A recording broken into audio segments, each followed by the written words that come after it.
Guys finally मैं निकल चुका हूँ बनारस के लिए। इसको कहते हैं बनारसी बुद्धि। जबकि अभी बैठा हुआ था, मूवी देखा तो और अचानक से प्लान किया, अब निकल रहा हूँ बनारस के लिए दिल्ली से। सो बैग ले लिया, अभी स्टेशन पे वापस जा रहा हूँ अपने घर की ओर। Let's go.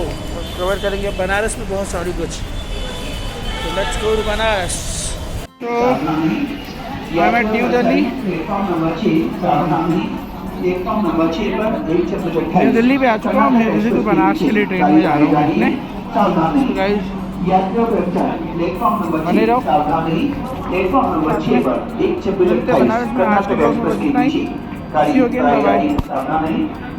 What's up people, finally I am at Banaras. और ट्रेन यार वहीं लग गई। कैंट स्टेशन जाने में अभी बहुत समय लेगा, ये अननेसेसरी रुक गई। तो मैं तो बनारसी हूँ, मुझे तो पता है कौन सा रास्ता किधर जाएगा।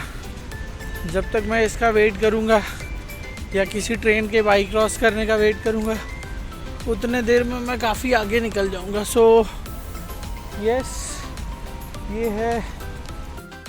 तो गाइस फाइनली आ चुका हूँ मैं अपने घर, और बाकी सारा कुछ करूँगा मैं कवर बाद में। अभी तो मैं हूँ अपने होम टाउन में।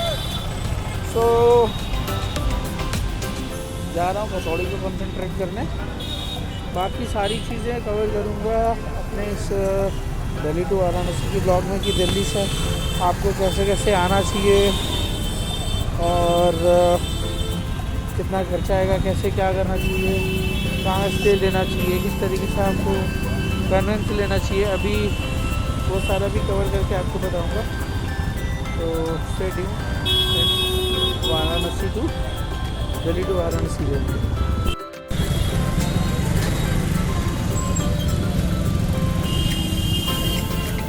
तो अभी कंसंट्रेट कर रहा हूँ मैं कचौड़ी और सब्जी पे। इसको बाहर पूरी सब्जी बोला जाता है, हमारे यहाँ बनारस में से कचौड़ी बोलते हैं।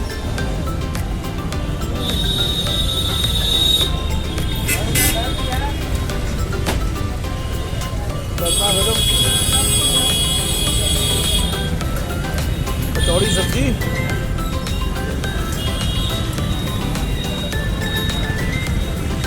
जलेबी को भी कॉन्सेंट्रेट करना है।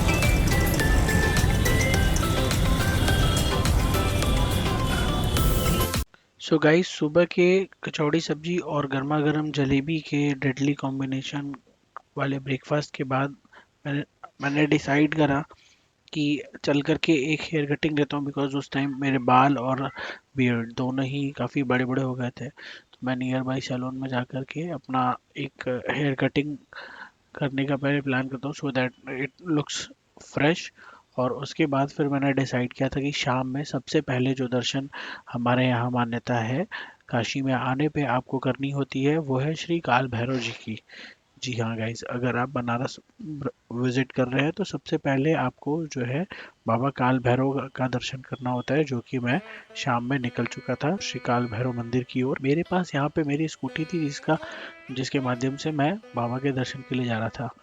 श्री काल भैरव जी की मान्यता ये है यहाँ पे कि एक बार विष्णु जी और ब्रह्मा जी दोनों लोग में लड़ाई हुई, और अपनी पावर्स में स्पेशलिटी को लेकर के, और दोनों लोग में बड़े कौन है इस चीज़ को लेकर के दोनों लोग में लड़ाई हुआ। और वो भगवान शिव शंकर के पास जा कर के ये पूछते हैं कि हम दोनों में से श्रेष्ठ कौन है। तो शिव शंकर जी मुस्कुराते हुए कहते हैं कि आप दोनों में से श्रेष्ठ तो मैं ही हूँ, सर्वश्रेष्ठ मैं हूँ, शिव शंकर जी का कहना होता है। तो भगवान विष्णु जो है वो बाबा भोलेनाथ की इस बात से संतुष्ट होते हैं, और वो कहते हैं, वो अग्री कर जाते हैं। परंतु ब्रह्मदेव, जिनका पहले 5 सर हुआ करता था, जिनमें से एक सर जो था वो काफ़ी ईगोइस्टिक, मतलब बहुत अहंकारी सर माना जाता था, तो वो इनके बाबा भोलेनाथ की बात को नकारता है और अग्री नहीं करता है उस बात से। कहता है नहीं, मैं ही सर्वश्रेष्ठ हूँ। जिससे क्रोधित होकर शिव जी के जो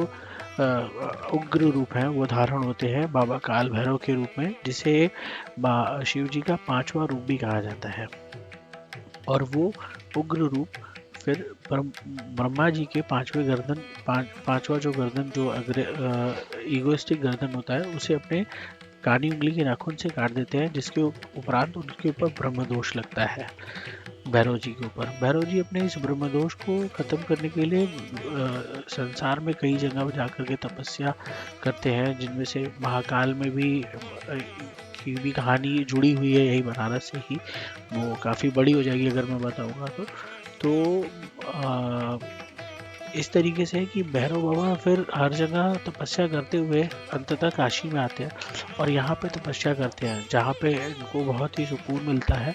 और उनकी तपस्या से खुश होकर शिव शंकर जी उन्हें ब्रह्म हत्या की जो दोष है उससे मुक्त करते हैं।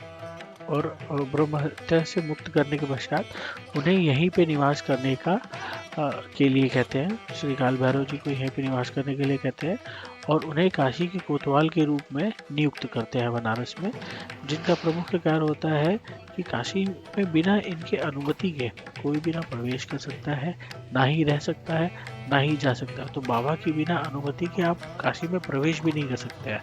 और अगर आप बाबा विश्वनाथ के दर्शन करने जा रहे हैं तो उसके लिए भी सर्वप्रथम आपको यहाँ बाबा काल भैरव के दर्शन करने होते हैं और अनुमति लेनी होती है श्री विश्वनाथ जी के दर्शन के लिए।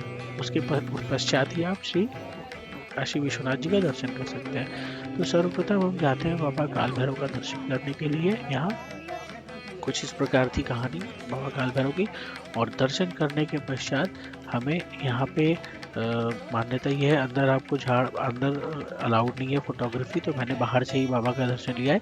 अंदर झाड़ने फूकने का भी कार्य होता है, जिसमें अगर आपको कहीं कोई नज़र लगा हुआ है, कोई बुरी शक्तियाँ आपके ऊपर हो, या फिर आप किसी तरीके से परेशान चल रहे हो, या कोई भय बाधा आपको परेशान कर रही हो, तो इस तरीके की मान्यता ये है कि इस तरीके की चीज़ों का निवारण जो है बाबा काल भैरव के दर्शन करने मात्र से ही हो जाता है। अंदर अगर आप जाते हैं तो अंदर झाड़ फूक करने के लिए पंडित लोग बैठे होते हैं, आप वहाँ पे झाड़ फूक करा सकते हैं। अंदर माला ले जाना भी अलाउड है, तो आप माला और गंडे वगैरह आप साथ में ले जाएं। दर्शन के पश्चात पीछे की ओर जब आप आते हैं सेम रास्ते से, तो अंदर महाकाली के भी दर्शन होते हैं। ये मंदिर प्रांगण से ठीक पीछे है, महाकाली माता का भी एक मंदिर है। यहाँ दर्शन के पश्चात जब थोड़ा सा आगे आप जाते हैं तो एक गली हमारी है जो राइट हैंड की ओर जाती है, यहाँ माता शीतला के दर्शन करने को आपको मिलता है। एक अत्यंत प्राचीन शीतला माता का मंदिर है और नगरवासी जो कि लोकल्स हम लोग हैं, इनकी बहुत बड़ी मान्यता है माता शीतला के दर्शन करने का। तो आप अगर बाबा के दर्शन करें उसके पश्चात मंदिर के ठीक पीछे यहाँ पे भी दर्शन करना ना भूलें। दर्शन करते हुए ही आप आराम से मंदिर प्रांगण के पीछे पीछे से रास्ता है, आप निकल सकते हैं। यहाँ महाकाली के दर्शन के पश्चात आप निकल सकते हैं। और मैं आपको पीछे का भी रास्ता दिखा देता हूँ। अगर आप मेन गेट से अगर आउट नहीं होते हैं तो ये प्रांगण का पीछे का रास्ता है। जब आप काल भैरव से दर्शन करके पीछे की ओर से आते हैं तो इस तरफ से आते हैं आप यहाँ से, और इधर से भी आप पीछे जा कर के शीतला माता और काली माता के दर्शन कर सकते हैं। इसके पश्चात जब काल भैरव बाबा का दर्शन आप कर लेते हैं तो बाहर आने के बाद आप ठीक सामने ही बाबा के लिए आगे का एक मार्ग गया हुआ है, जहाँ से हम आगे की ओर भैरव बाबा एक और बसे हुए उनका भी हम दर्शन करते हैं। पर यहाँ से सबसे पहले मैं आप लोगों को कुछ हिडन जेम्स जिसको बोलते हैं कि कुछ ऐसी जगह है जो सिर्फ लोकल्स को ही पता है, तो यहाँ से आपको बाबा का मंदिर का शिखर देखने को मिलता है। इस जगह से देखिए मैं आपको दिखाता हूँ जूम करके। आई बिलीव आप लोग को दिख रहा होगा ऊपर बाबा के मंदिर का शिखर और पीछे ध्वज भी है। तो यहाँ से भी आप बाबा के शिखर का दर्शन कर सकते हैं बहुत अच्छे तरीके से।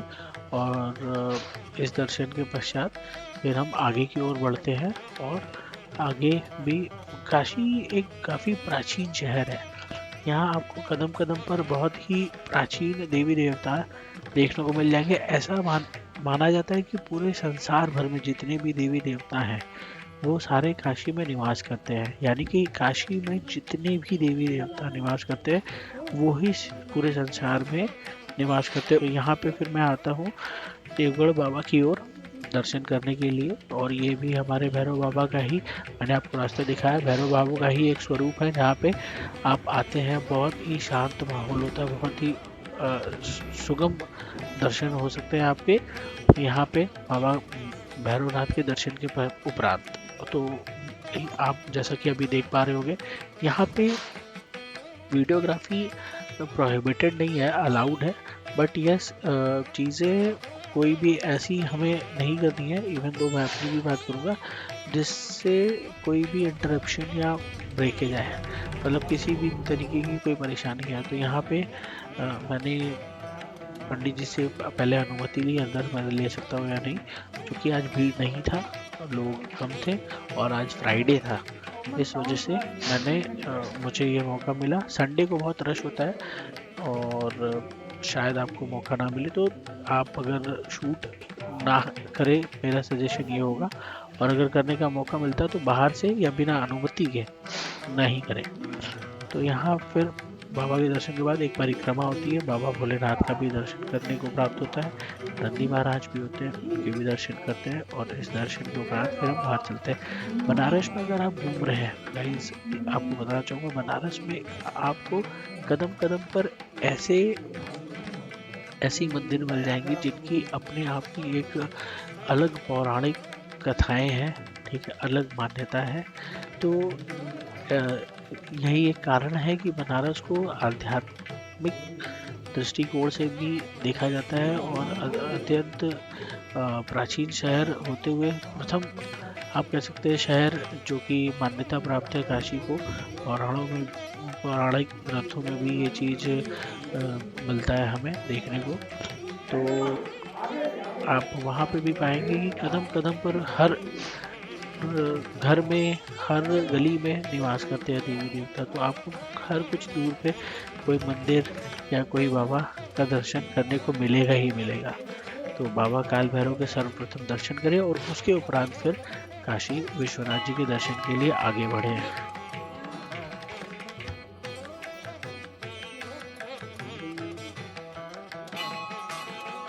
सो गाइज, अब बारी थी बाबा काल भैरव के दर्शन के बाद श्री माता संकटा जी के दर्शन के, जिसके लिए मैं माँ संकटा के दर्शन के लिए माता रानी के दरबार में आ गया था। ये मेरा ननिहाल ही है एक तरीके से। बचपन में मैं यहाँ पे बहुत खेला हूँ, बहुत कूदा हूँ यहाँ पे।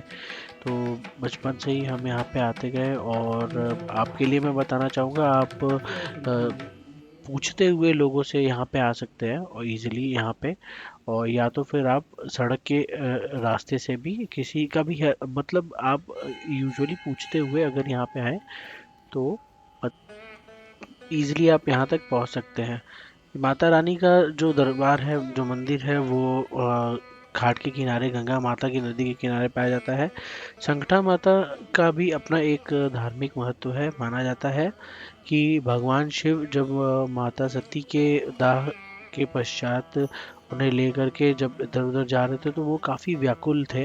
और काफ़ी मतलब व्याकुलता में वो विचलित थे माता से मिलने के लिए। तो उन्होंने फिर अपने मन को शांत करने के लिए माता संकटा जी का दर्शन किया और उनसे उनका आराधना किया, उनकी प्रार्थना की, जिसके पश्चात माता संकटा ने उन्हें आशीर्वाद दिया कि वो अपनी व्याकुलता से मुक्त होंगे और माता सती का ही पुनर्जन्म होगा माता पार्वती के रूप में, जिनसे उनका विवाह या पुनर्मिलन अगले जन्म में होगा। तो इस प्रकार से शिव जी का जो विचलन था, मतलब जो शिव जी बिल्कुल व्याकुल थे और माता सती के मृत्यु के पश्चात, उनके सती होने के पश्चात, तो माता संकटा ने उनके शिव जी के भी संकट को हरा था। मान्यता ये भी है कि पांडव जब यहाँ आए थे तो उन्होंने ही माता रानी के इस स्वरूप को यहाँ पे रखा था। यानी कि ये माता रानी का जो मंदिर है ये पांडवों द्वारा बनाया गया है और उन्होंने यहाँ पे माँ संकटा का पूरा पूजा पाठ अर्चना की थी और तपस्या की थी, जिससे खुश होकर के माता संकटा जी ने उन्हें ये वरदान दिया था कि ये अगर गौ माता की पूजा करने के पश्चात, मतलब माता संकटा की पूजा के बाद गौ माता के भी पूजा करने के पश्चात पांडवों को अपने इस पांडव जो युद्ध लड़ रहे थे उस युद्ध में विजय प्राप्त होगा और उन्हें आन मान धन संपत्ति और अपने राज्य वैभव की प्राप्ति होगी। तो ये कुछ धार्मिक मान्यताएं हैं जो माता संकटा जी से मिलती हैं और जिसके लिए ये धाम काफ़ी प्रचलित है। मान्यता ये भी है कि माता संकटा अपने समस्त भक्तों के कष्ट व संकट को हर लेती हैं, जिसके कारण इनका नाम माँ संकटा, माता संकटा पड़ा। माँ संकटा का यह नाम समस्त सिद्ध पीठों में से एक है। सिद्ध पीठ होने के कारण इसकी मान्यता और भी ज़्यादा हुई। माना जाता है कि माँ अपने भक्तों के सारे संकट हरती हैं और उन्हें उनके संकट व परेशानियों से मुक्त करती हैं। तो अगर आप जब बनारस विजिट करें तो माता संकटा के दर्शन करना ना भूलें और यहाँ जाकर के प्रार्थना और माता के आशीर्वाद लेने की पूरी कोशिश करें। मुझे खुद भी यकीन नहीं हो रहा कि इतनी शांति से दर्शन हो गया मेरा। बहुत शांति से दर्शन करके बाहर अभी आ गया हूँ बिल्कुल माता रानी के नाम पे। जयकारा माता रानी का, भूल साचे दरबार की जय। संता माता के बिल्कुल दरबार में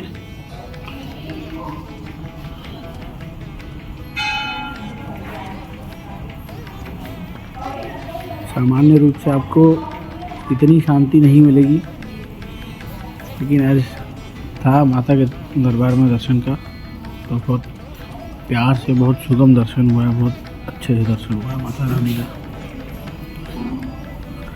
बने रहिए। और भी कई धार्मिक स्थल हैं बनारस में जिनको कवर करने की कोशिश करूँगा, तो बने रहिएगा साथ में ही और सुझाव दीजिएगा अपना। जय माता रानी। इस घंटे का भी एक इतिहास है, ये भी बताऊंगा अभी मैं आपको। इस घंटे का यहाँ पे ये लगा हुआ है। बचपन में तो झूल लिया करते थे, बहुत बड़ा लगता था ये, आज काफ़ी छोटा लग रहा है।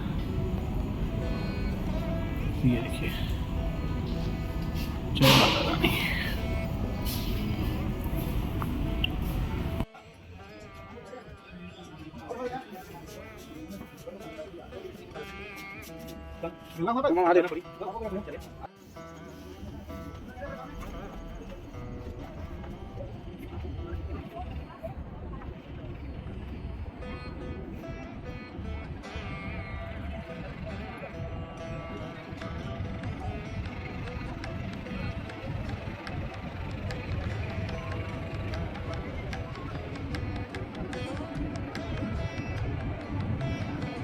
तो गाइज़ ये है मेरा घाट, सिंधिया घाट पे हूँ मैं अभी। पूरा बचपन बिताया मैंने यहाँ पे, नानी के साथ आया करता था नहाने। पीछे वो हनुमान जी की मंदिर है, ऊपर से यहाँ से रास्ता है, वहाँ से होते हुए आया हूँ मैं। और पानी इस समय बढ़ा हुआ है, देख सकते हैं। वो कपड़ा नहाने धोने वाला है, इसी के जस्ट नीचे पानी अपना है पूरा, और नीचे होता है। इस समय पानी काफ़ी ऊपर है, ठीक है। और वो देखिए,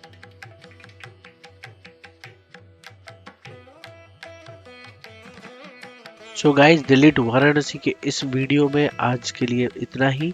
अगले वीडियो में, अगले पार्ट में और अधिक मंदिरों और स्थानों पे ले चलूँगा आपको वीडियो में। सो आज के लिए इस वीडियो में इतना ही। Thank you and bye bye.